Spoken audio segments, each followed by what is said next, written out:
उन्नति production Y M गिरी इस YouTube channel में आप सभी का स्वागत करता हूँ। Mission medicine and radiation free life में आप सभी का तहे दिल से धन्यवाद। फिजिकली राजकोट से बिलोंग करता हूँ और मैं यहाँ पे मेरी 3 हॉस्पिटल है और यहाँ पे मैं पेन मैनेजमेंट स्पेशलिस्ट का प्रैक्टिस करता हूँ, जिसमें हम स्पाइन में अगर किसी की नर्व कंप्रेशन हो या नी में कोई भी प्रॉब्लम हो तो उसका हम लेजर टेक्निक से उसका सारवार करते हैं, उसका ट्रीटमेंट करते हैं, जिसका गाइडेंस हमने इससे के पहले के सेमिनार में हमने दिया था। आज हम जिस टॉपिक पर बात करने वाले हैं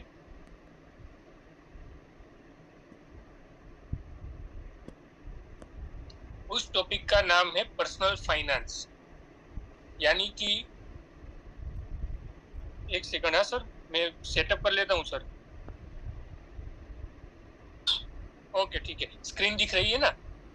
यस हाँ ओके ठीक है। तो आज बात करने वाले हैं वो है हमारा, स्क्रीन चली जा रही है सर। टॉपिक पे बात करने वाले हैं उस टॉपिक का नाम है पर्सनल फाइनेंस। ये टॉपिक ऐसा टॉपिक है कि मान लो कि अभी हम जो भी कुछ भी काम कर रहे हैं उस सभी काम में हम पैसा हमारा फर्स्ट प्रायोरिटी होता है। लोगों का अच्छा हो, लोगों को बीमारी ठीक हो, ये सभी तो ठीक है, लेकिन हमारा जो और होता है वो ये होता है कि हमें इससे कुछ पैसे मिले। तो इस टाइम पर पैसा कमाना बहुत आसान है, आप चाहे इतने पैसे कमा सकते हैं, लेकिन ऐसा बीच बीच में ये जो डॉट कर रहे हैं तो उसको प्लीज मैनेज करना है, वो बहुत ही डिफिकल्ट है। आप अगर 1 करोड़ रुपए भी कमा लो और आप उस 1 CR को अगर मैनेज नहीं कर सकते तो वो 1 CR का कुछ रोल नहीं है। तो आज के सेशन में हम यही बात जानने वाले हैं कि हम जो भी अमाउंट अर्न कर रहे हैं, हम जो भी कमा रहे हैं, उससे हम कैसे परफेक्ट वे में हम उससे संभाल सके, ताकि लॉन्ग टाइम में हमारी वेल्थ क्रिएट हो। हमारी इनकम के साथ साथ हमारी वेल्थ भी बननी चाहिए, जो आज तक किसी को भी मालूम नहीं है। बहुत कम लोग ऐसे हैं जो अपनी वेल्थ बना पा रहे हैं। तो सबसे पहले पर्सनल फाइनेंस की हम जब शुरुआत करते हैं, ये जो मैं आज आपको समझा रहा हूँ वो मैंने खुद अप्लाई किया है और मेरे जो पर्सनल फाइनेंस कोच है उसकी गाइडेंस से मैंने जो भी अचीव किया है, मैंने जो भी सीखा है, मैं आपको वही देने की कोशिश करता हूँ। तो सबसे पहले आपको अपनी लाइफ प्रोटेक्ट करनी है। जब भी हम पर्सनल फाइनेंस के बारे में बात करते हैं तो सबसे पहले इन्वेस्टमेंट सब भी दूर की बात है, सबसे पहले हमें हमारा जो केयर है वो हमें सिक्योर करना है। उसमें सबसे पहले आता है आपका हेल्थ इंश्योरेंस, उसके बाद आता है आपका टर्म प्लान यानी कि लाइफ इंश्योरेंस, और थर्ड आता है इमरजेंसी फंड।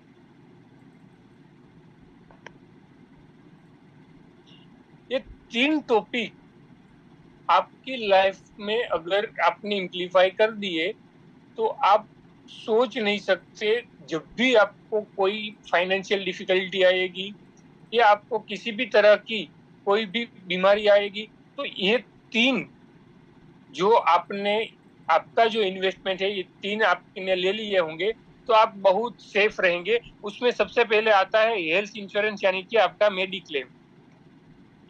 आज की तारीख में काफी ऐसे लोग हैं जिनका अभी तक मेडिक्लेम नहीं है, और जब भी उसकी फैमिली में कोई बड़ी दिक्कत आती है, बड़ी परेशानी आती है, बड़ा मेडिकल एक्सपेंस आता है, तो उसकी पूरी जो सेविंग होती है वो सारी की सारी सेविंग इस मेडिकल में चली जाती है।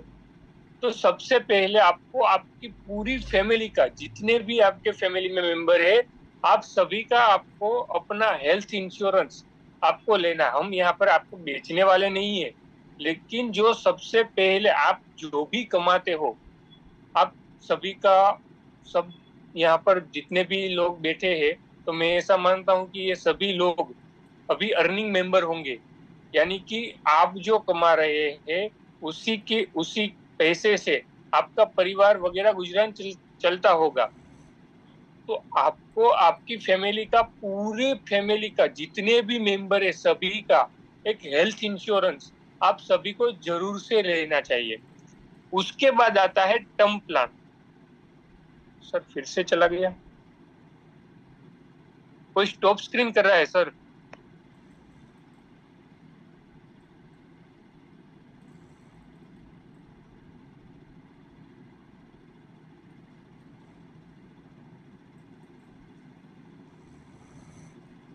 हेलो। अरे सभी को निवेदन है कि आप आपकी स्क्रीन पे कुछ लिखो मत, कमाने का एग्जाम्पल। पर जब तक आप वो 1 लाख आएगा उसका प्लानिंग नहीं करते हैं कि 1 लाख मेरा आ रहा है समझो, तो 1 लाख का मैं क्या करूंगा, कि एग्जाम्पल 50,000 मेरे घर के एक्सपेंसेस में रहेंगे, बाकी के 50,000 का मैं क्या करूंगा। तो वो सारा प्लानिंग दोस्तों आज से करना है आपको, और वो आप लिखेंगे तब यूनिवर्स 1 लाख आपको देगा। तो ये टॉपिक वेरी इंपॉर्टेंट है कि 50,000 घर खर्च, बाकी के 50,000 में मैं 25,000 म्यूचुअल फंड में इन्वेस्टमेंट करता हूँ, 25,000 का इंस्टॉलमेंट पे कुछ मेरा फ्लैट बुक करवाता हूँ या प्लॉट लेता हूँ।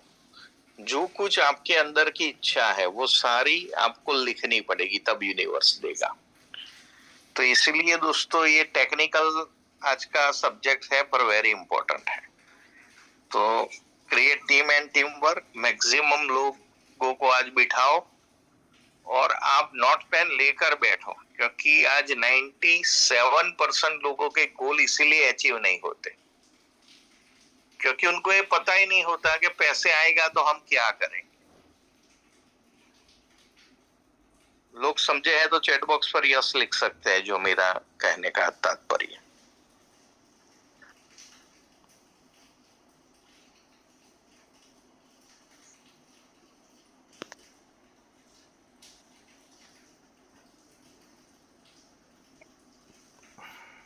सर सतीश सर को पोस्ट कर दो।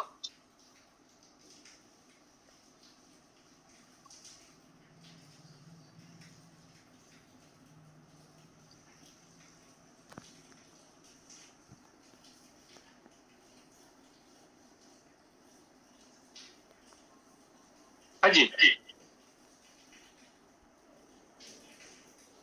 आवाज आ रही है सर?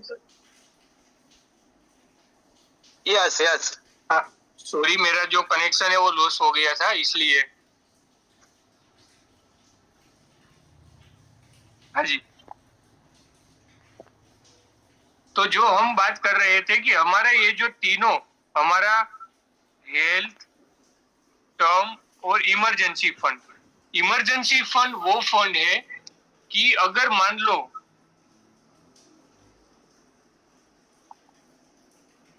कि कोविड जैसा कोई सिचुएशन आ गया और आपका जो जॉब है वो जॉब खत्म हो गया, आपके पास पैसे आने का कोई इनकम सोर्स ही नहीं है, तो आपके पास मिनिमम 6 महीने तक का आपका इमरजेंसी फंड होना चाहिए। यानी कि मान लो कि आपकी जो मंथली इनकम है वो 50,000 रुपए की है, तो आपके पास 6 महीने का 3 लाख का इमरजेंसी फंड होना ही चाहिए, तभी आप एक अच्छे वेल्दी बन सकते हो। आवाज आ रही है सर? Yes yes. हाँ ठीक। तो ये हमारा 3 जो बेसिक है वो हो गया कि आपको सबसे पहले आपकी जब भी इनकम शुरू हो, अभी हम आगे जो हमारी इनकम है उसको स्लैब में डालने की कोशिश करेंगे कि कितनी इनकम का कितना परसेंट किस पोस्चर में हमारा जाना चाहिए।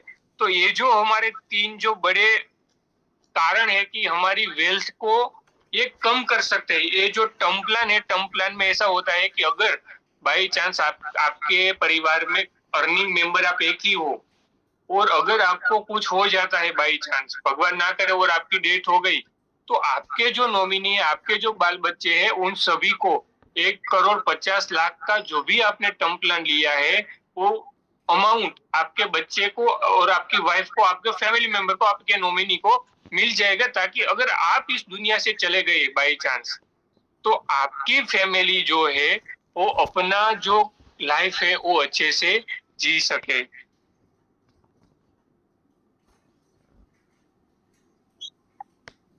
अब हम बात करते हैं, अगर मान ले कि आप महीने के 1,00,000 रुपए कमा रहे हैं, आप सभी से एक क्वेश्चन करता हूं कि आप सभी ने अपनी जो इनकम है उस हिसाब से आपके पास कितनी सेविंग है? आप में से कितने ऐसे लोग हैं कि जो अपना पूरा ये जो वेल्थ है, मान लो कि आपकी सेविंग हो गई, आपका इंश्योरेंस हो गया, आप जो कमा रहे हैं उनमें से आप में से कितने ऐसे लोग हैं कि आपके पैसे का आप प्लानिंग करते हैं?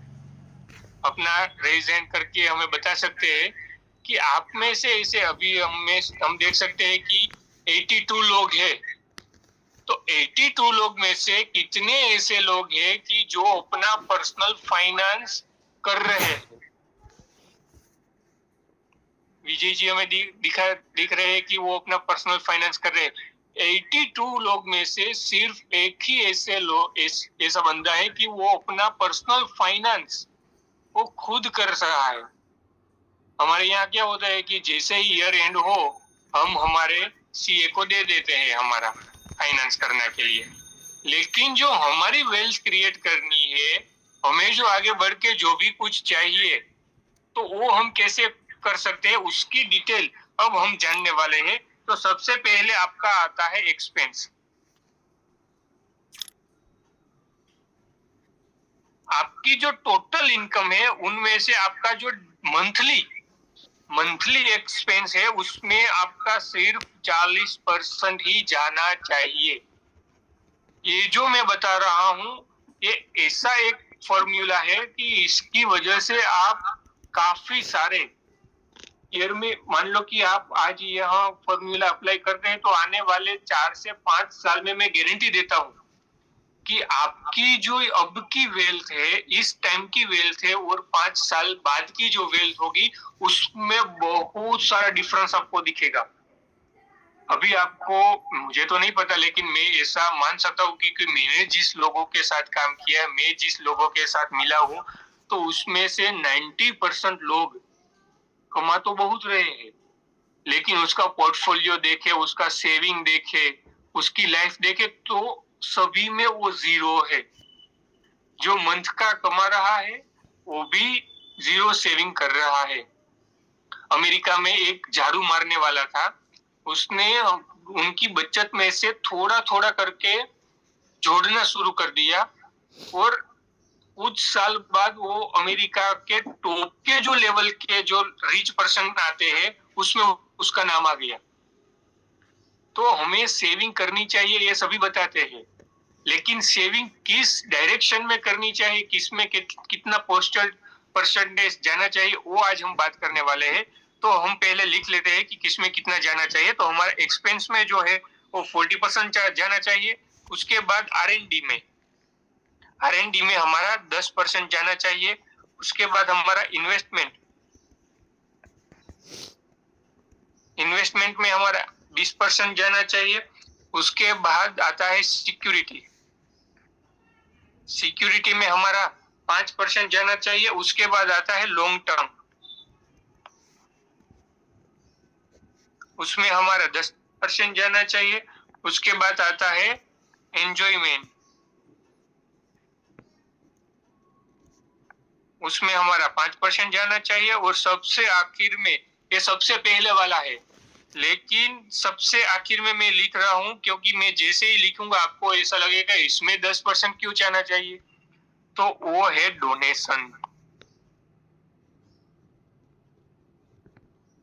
अब हम इसको बारी बारी से अच्छे से समझते हैं कि आपका जो भी नीड है, यानी कि आपका रेंट हो गया, आपका ईएमआई हो गया, आपका ग्रोसरी का सामान हो गया,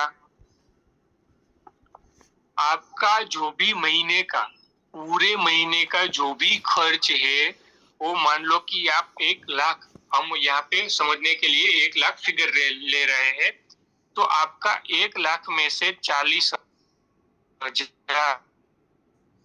भी आपकी कम हो, उससे आप डिवाइड कर सकते हो।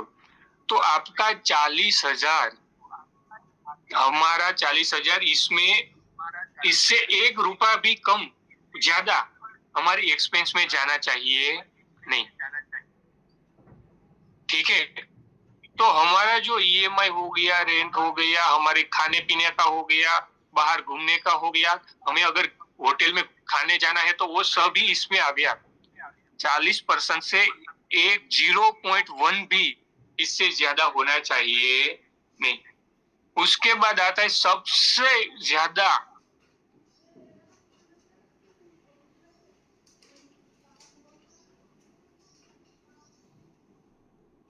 लाना है, तो आपको अपने ऊपर खर्च करना ही पड़ेगा। सर ये सभी लोग क्या कर रहे हैं?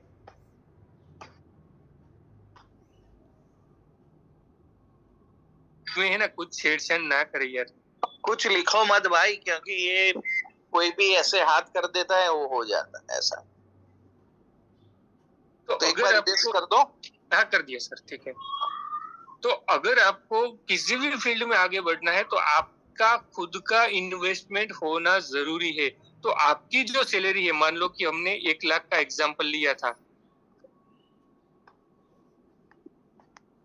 तो 40,000 हमारे इसमें चले गए। हमारी एक्सपेंस महीने की मंथली एक्सपेंस 40,000 से 1 रुपया भी कम ज्यादा नहीं होनी चाहिए। उसके बाद 10,000 हर महीने, 10,000 का जो विनीत है। जी, मैंने आपको को-होस्ट बनाया है यार, ये जरा आप देखो तो ये कैसे दूसरा कोई नहीं कर सके ना, वो कर दो आप थोड़ा। तो आपका जो R&D का है वो 10,000 का आपका महीने का, वो आप अलग ही डाल दो। मान लो कि कंपनी में से कोई ऐसी हाई प्रोफाइल ट्रेनिंग आए कि जो बोले कि एक ट्रेनिंग का खर्च 1 लाख रुपया है, और उससे आपको 100 CR तक पहुंचना बहुत आसान हो जाएगा। अगर आपको उस वक्त 1 लाख रुपए का जुगाड़ करना बहुत मुश्किल हो जाएगा, लेकिन आपने पहले से ही 10-10 हजार का जो हमारा सेविंग है वो बचाकर इकट्ठा किया होगा हमारी पर्सनल R&D में, तो आप ये ट्रेनिंग किसी भी दिक्कत के बिना आप ये अटेंड कर सकते हैं। और ये 1 लाख इन्वेस्ट करके आप 100 CR तक आसानी से पहुंच सकते हैं। तो ये हो गया हमारा R&D का 10% इसमें जाएगा। उसके बाद जाएगा 20% हमारे इन्वेस्टमेंट में। आज से हम हमारा रिटायरमेंट का अगर प्लान कर, सर ये सब, हेलो, ये अगर हमें होम लेना है, जो भी कुछ भी हमें बाय करना है, तो उसका हमें अभी से जो 20,000 है मंथली का, महीने का, वो हमारा प्योर इन्वेस्टमेंट में जाना चाहिए। उसके बाद आता है सिक्योरिटी में 5% आता है, यानी कि 5,000 रुपए। अभी हम 5,000 जो ये फिगर ले रहा हूँ, वो मैं 1 लाख का जो मंथली इनकम है उसके हिसाब से ले रहा हूँ। तो अपनी अपनी इनकम के हिसाब से आप अपना जो पूरा है वो आप देख सकते हैं। तो सिक्योरिटी में क्या आ जाएगा कि हमने जो पहले 3 पिलर के बात की कि हमारा जो है हेल्थ इंश्योरेंस आ गया, हमारा लाइफ इंश्योरेंस आ गया, और हमारा इमरजेंसी फंड आ गया। तो ये जो 5,000 रुपए है, अगर मान लो कि आपका सालाना इंश्योरेंस का प्रीमियम 50,000 का आ रहा है, तो आपका जो सिक्योरिटी में जो आपने पहले से इसी मंथ से ही अगर आपने शुरू कर दिया, तो आपका 60K का आपका जो अमाउंट है वो आपका पहले से आपने जमा कर लिया है। एक मिनट, मैं इसको सबको हटा देता हूँ पहले।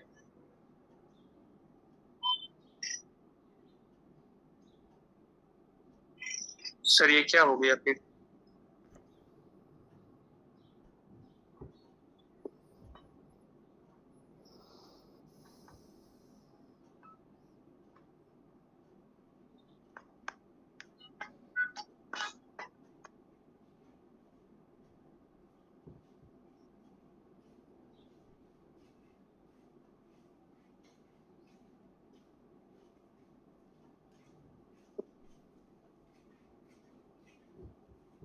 सभी से एक निवेदन है कि प्लीज स्क्रीन में कुछ छेड़छाड़ मत कीजिए। कोई स्क्रीन में टच मत करो, वो हमेशा के लिए जूम में ब्लॉक हो जाएगा।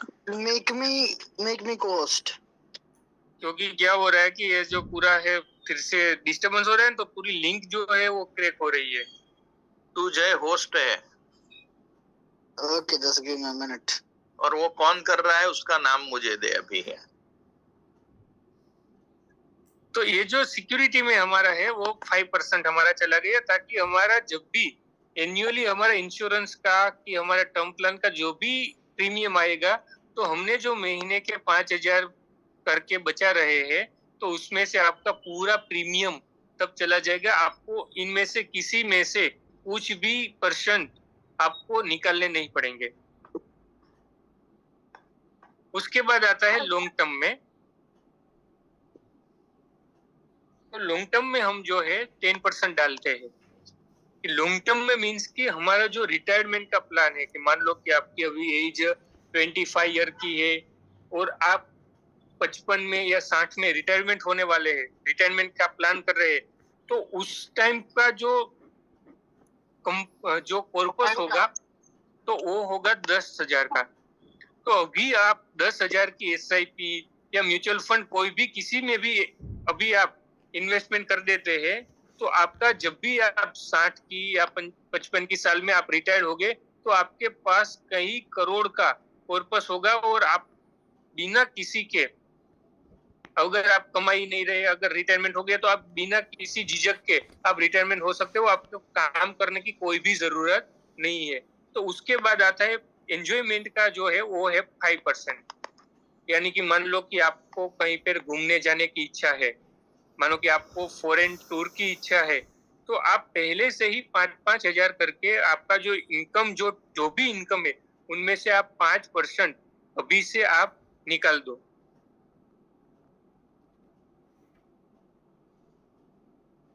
और 5% का सेविंग कर दो। तो आपका जब भी ये कॉर्पस, मान लो कि आपको फॉरेन टूर करनी है और उसमें 2 लाख रुपए की जरूरत है, तो आप पहले से ही 2 लाख रुपए 5% करके आप इकट्ठा कर लो और आसानी से आप घूमने जा सकते हो। और उसके बाद आता है हमारा डोनेशन। ये बहुत ही बढ़िया है। और मैं तो चाहता हूँ कि आप सभी में से आप अगर 100 रुपए भी कमा रहे हो ना, 100 रुपए भी कमा रहे हो, तो उनमें से 1 रुपीस का आपको डोनेशन करना ही चाहिए। क्योंकि यूनिवर्स का नियम है, जब भी आप सामने कुछ देते हो तभी आपको कुछ मिलता है। तो अगर आपकी इनकम जो भी है, लाख है, 10 लाख है, 1,000 क्यों नहीं है, अगर कोई कमाना किसी ने अभी वर्क शुरू ही किया है और आपकी इनकम 10,000 भी है, तो उनमें से 1,000 बिना झिझक के आप डोनेशन में दे सकते हैं। डोनेशन का मतलब ये नहीं है कि आपको किसी को देना है, आप किसी गरीब को दे सकते हैं, आप जिस भी रिलीजियन में हो उस मंदिर में दे सकते हैं, आप किसी को भी आपका डोनेशन जो है वो देना चाहिए। इस तरह से हमारा जो 100% है वो कंप्लीट, यहाँ पर जो जितनी भी हमारी इनकम है उनमें से हम इस डाइवर्जन में, ये 40% हो गया, ये 5% हो गया, इन्वेस्टमेंट 20% हो गया। तो इस तरीके से हमारा पूरा जो है 100% कंप्लीट होता है। अगर हम आज से ही इसकी शुरुआत करते हैं, तो हम देख सकते हैं कि 5 साल बाद हमारे पास काफी बढ़िया कॉर्पस वो हमारे पास होगा और इससे हम अच्छी लाइफ जी सकते हैं। तो मेरी तरफ से मैंने अच्छे से करने की कोशिश की है। अगर आपको कुछ समझ में ना आया हो तो बाद में कॉल कर सकते हो, ठीक है सर। अब जो कि मेरे से कहीं ज्यादा उम्र में बड़े हैं, जिन्हें काफी सारा तजुर्बा है फाइनेंस की लाइन में, और उसने 1 करोड़ रुपए कमा लिए हैं, तो ऐसे हमारे ग्रेट लीडर उर्मिल सर से मैं कहना चाहता हूं कि मेरे से जो कुछ भी छूट गया हो तो वो आप हमारी ऑडियंस को बता सकते हैं सर। नहीं, जोरदार रहा आज का आपका सेशन। आगे भी हम सीख रहेंगे आपसे। टेक्निकल जो भी जो लास्ट का बताया, हाँ, थैंक यू। जो भी टेक्निकल क्वेरी आई उसके लिए दिल से सॉरी।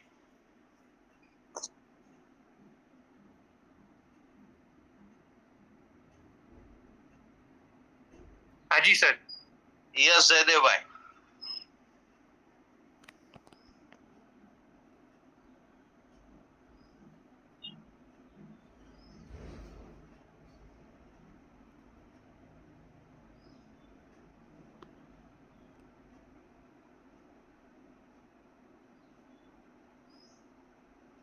हेलो। यस सर, तो आज का सेशन सुपर से भी ऊपर था आपका। तो समझो सर ने क्या बताया कि 100 रुपीज आपके पास है तो 10% कॉन्ट्रीब्यूशन करना है। और दोस्तों कॉन्ट्रीब्यूशन हर एक धर्म के अंदर उसकी बात है। हमारे गीता में भी लिखा है इष्टान भोगा ही वो देवा। जो कमाता है और भगवान का भाग नहीं निकालता है वो चोर है, ऐसा करके लिखा है। हमारे मुस्लिम कम्युनिटी में जकात बोलते हैं उसको। तो हर एक रिलीजियस के अंदर दोस्तों ये चीज की गई है। और हम छोटी में बात बताऊं तो हम जब गांव में रहते थे, पहले के जमाने की बोल रहा हूं, आज वो सिटी में पॉसिबल नहीं है। पहली रोटी गाय को खिलाते थे और आखिरी रोटी जो बची हुई थी वो कुत्ते को डालते थे। और आज क्या हो गया है, पहली रोटी घर वाले को नौकरी पे जाना होता है उसको खिला देते हैं, इसलिए वो बेचारा गाय जैसा हो गया, गाय की रोटी खा खा के। और आखिरी रोटी कौन खाता है मैं बोलना नहीं चाहता हूं, नहीं तो मुझे भी घर पे ही मार पड़ेगी। तो मॉरल ऑफ द स्टोरी क्या है, हमें दोस्तों जितना आप दोगे ना, यूनिवर्स का एक लॉ है। मैं मेरी खुद की बात करूं तो मैं एवरी मंथ 1 लाख रुपया इंश्योरेंस में इन्वेस्टमेंट करता हूं, मेरा एवरेज। और 50,000 रुपीज मेरा एवरी मंथ म्यूचुअल फंड में जाता है। 50,000 मैडम का भी म्यूचुअल फंड में जाता है और 20,000 मेरे बेटों का। तो 1,20,000 मैं एवरी मंथ म्यूचुअल फंड में डालता हूं दोस्तों। बाकी स्टॉक एक्सचेंज में भी मेरा एवरेज 50,000 लाख का इन्वेस्टमेंट होता है बराबर। तो सर ने जो बताया वो पोर्टफोलियो से ज्यादा मैं सेविंग कर रहा हूं। बाकी रियल एस्टेट में भी मैं जितना कमाता हूं उसका 50% मेरा पोर्टफोलियो रियल एस्टेट में होता है दोस्तों।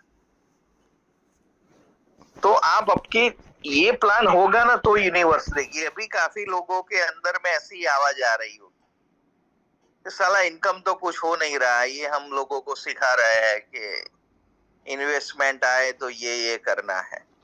दोस्तों मेरे जेब में भी 1,000 रुपये थे कोरोना के टाइम में, 45 लाख का कर्जा था। तब मैंने लिखा था कि दिन का 1 लाख आएगा। और इसके बाद एक कोच ने मुझे ये सिखाया कि ये 1 लाख लिखने से नहीं आएगा, पर समझो तेरे पास 15 से 30 लाख रुपया हर महीने आ रहे हैं तो तू क्या करेगा, वो भी लिख। तब मैंने डॉक्टर साहब लिखा था कि मेरे 15 लाख इनकम में से मैं 2 लाख म्यूचुअल फंड और इंश्योरेंस में इन्वेस्ट करूंगा, मैं मेरे 5 लाख रियल एस्टेट में करूंगा। तो एवरी मंथ मैं 5 लाख जो मीरा रोड में फ्लैट लिया मैंने, उसमें मेरा हर महीने 5 लाख जाता था। और 24 महीने में मैंने विदाउट लोन मेरा मीरा रोड का फ्लैट बुक कंप्लीट कर लिया दोस्तों। तो इसकी ताकत है। कितने लोग ऐसा बोलते हैं कि हम लोग जो गोल लिखते हैं वो पूरा नहीं होता, वो चैट बॉक्स पर यस लिखे। तो दोस्तों हम लोगों ने होमवर्क नहीं किया। मेरा गोल है 1 साल का 360 करोड़ कमाने का, तो वो भी मैंने लिखा है। 360 करोड़ आ गए आज ही, तो 120 करोड़ की मैं लैंड लेने वाला हूं धौलेरा के अंदर। वो भी प्लेस रेडी है, कौन सा सर्वे नंबर, सब कुछ मैंने क्लैरिटी के साथ लिखा। बाकी का 120 करोड़ की मैं कॉमर्शियल प्रॉपर्टी लूंगा कि इसकी रेंट इनकम 50-60 लाख हर महीने आए। बराबर। हम सोच तो सकते हैं, और सोचने में और बताने में कोई टैक्स मोदी साहब ने अभी नहीं लगाया है। अभी काफी लोग हंसेंगे, मैं गोल ऐसा ही लेता हूं कि लोग हंसने चाहिए। मेरा भाई भी हंसता है। और जब मैंने 1 लाख का गोल लिया था तो पूरे घर वाले, फिर सामने वाले भी, मेरे अड़ोसी पड़ोसी, 1-2 फ्रेंड, हम लोग मिलकर वो पत्ते की गेम खेलते थे। तो सब लोग वो मेरे टिपोई पर देखते थे चेक, यूनिवर्स का 1 लाख। और उनको ये भी पता था ये साला 500 रुपया तो लेने आ जाता है दूध लेने के लिए और 1 लाख का चेक लिख दिया है। पर दोस्तों, आपको भरोसा होना चाहिए। आज लोगों के गोल क्यों अचीव नहीं रहे हैं? हमारा फीलिंग होता है कि 1 लाख आएगा, ऐसा हमारा फीलिंग होता है। लोगों के सामने अभी मैं आपको बात कर रहा हूं तो मेरा जोरदार कॉन्फिडेंस दिख रहा है, ऐसा सभी लोगों का होता है। पर जब दोस्तों वो अकेले हैं, सेल्फ टॉक करते हैं, तब वो सोचते हैं कि साला आज का इनकम तो 0 है और मैं बड़ी बड़ी बातें करके आया, मेरा ये नहीं होगा। तो दोस्तों, ये सेल्फ टॉक नेगेटिव नहीं करनी, मेरा ये निवेदन है। सेल्फ टॉक में आपको रोम रोम में यही फीलिंग होना चाहिए, आएगा नहीं, वो आ रहा है और आ गया है। दिन का 1 लाख मेरा आ रहा है, इसके लिए मैं पूरे यूनिवर्स का, मेरी पूरी टीम का, मेरे पेरेंट्स का, सभी लोगों का मैं आभार व्यक्त करता हूँ। ऐसी नियामतें लिखो कि वो आ गया है ऑलरेडी। फीलिंग के बाद लोगों का फीलिंग होता है, फीलिंग होता है 1 लाख आएगा, पर थॉट कुछ अलग होता है। मेरे बाप दादा में किसी का 1 लाख नहीं आया, मेरा कैसे आएगा? ये नेटवर्क में तो आगे की कंपनी में ये हुआ था। पास्ट हम फ्यूचर में लाते हैं दोस्तों, इसलिए कुछ हम क्रिएट नहीं कर पाते। तो फर्स्ट फीलिंग के बाद आपका ये लिखो दोस्तों, ये मैंने पूरा मेरी लाइफ का अर्क निकाला है, कोई किताब में नहीं मिलेगा। फीलिंग के बाद आपका थॉट, जैसे गाड़ी के 4 पहिए होते हैं, वो 4 पहिए में से एक पंचर हो गया ना तो कुछ होने वाला नहीं। तो फीलिंग के बाद आपका थॉट भी परफेक्ट होना चाहिए। थॉट यानी कि विचार, मौत की ताकत क्या मार सके जिंदगी तेरा इशारा चाहिए। जितना ऊपर जाना है उतना उन्नत विचार चाहिए। तो विचार, आज कोई भी देश दूसरे देश पर अटैक करता है तो वो वहां के लोग कौन सी किताब पढ़ रहे हैं, मोबाइल में क्या क्या चीज देख रहे हैं, वो स्टडी करते हैं, फिर अटैक करते हैं। तो दोस्तों, विचार, आपके अंदर आचार विचार बहुत बड़ी चीज है दोस्तों। इसलिए अच्छी बुक, अच्छी संगत रखनी चाहिए आपको। तो पहला feeling, second thought and third belief system. Belief system दोस्तों पुरानी मान्यताओं से बनता है बराबर। और हमें बचपन से ही सारी चीज में बाहर नहीं जाना, धूप है, ना ना ना ना। आज हम कॉल पे जाते हैं, लोग ना क्यों कहते हैं, उसमें उसका दोष नहीं है, उसकी माँ ने लाखों टाइम ना बोली है बचपन। तो हम अच्छी मैट्रेस के बारे में समझाते हैं, वो भी ना ही बोलता है। पर ना करते प्यार तुम्हें से कर बैठे, वो ना में हमें हाँ समझनी है और कॉन्वर्जेशन फॉलो अप लेते ही रहना है। तो first feeling, second thought and third belief system. और ये 3 के बाद चौथा दोस्तों है एक्शन। काफी लोग यहाँ मार खा जाते हैं, चेक लिख देते हैं यूनिवर्स का, सब कुछ करते हैं, थॉट भी बड़े करते हैं, बिलीफ सिस्टम भी स्ट्रांग बनाते, बहुत सारी ट्रेनिंग में बैठ जाते सुबह 8 बजे आके, पर जूम के बाद एक्शन लेते ही नहीं है। एक बार क्या हुआ, एक तोता को सिखा दिया मैंने कि बिल्ली आए तो उड़ जाना, और एक बार पिंजरा खुला रह गया, बिल्ली सचमुच आती है, ऐसे करती है उसका कंठ, वो बोलता है तोता बिल्ली आई तो उड़ जाना, पर उड़ ही नहीं रहा है। ऐसे बहुत सारे तोते हमारी जूम मीटिंग में हैं। वो रोज सुनते हैं कि रोज होम मीटिंग करनी चाहिए, रोज 5 लोगों को मिलना चाहिए, लिस्ट ऐड होना चाहिए, रोज नई नई स्किल डेवलप करनी चाहिए, बड़ी सोच होनी चाहिए, संकल्प होना चाहिए, कड़ी मेहनत करनी चाहिए। पर वो लोग दोस्तों एक्शन लेते नहीं है। मैं सही हूं तो दोस्तों एक्सेप्ट करो, सभी लोग एक्सेप्ट करो कि हम एक्शन जितनी लेनी चाहिए, जितनी ऊपर वाले ने ताकत आपको 100 की दी है दोस्तों, 120 जब आप एक्शन लेंगे एक्स्ट्रा करना पड़ेगा दोस्त, तब ऊपर वाला यूनिवर्स आपके ऊपर बारिश करेगा। और एक बार ऐसी आकाशवाणी हुई कि 5 साल बारिश होने वाली नहीं है, फिर भी हमारा जयदेव भाई जैसा साला हल लेके निकल गया।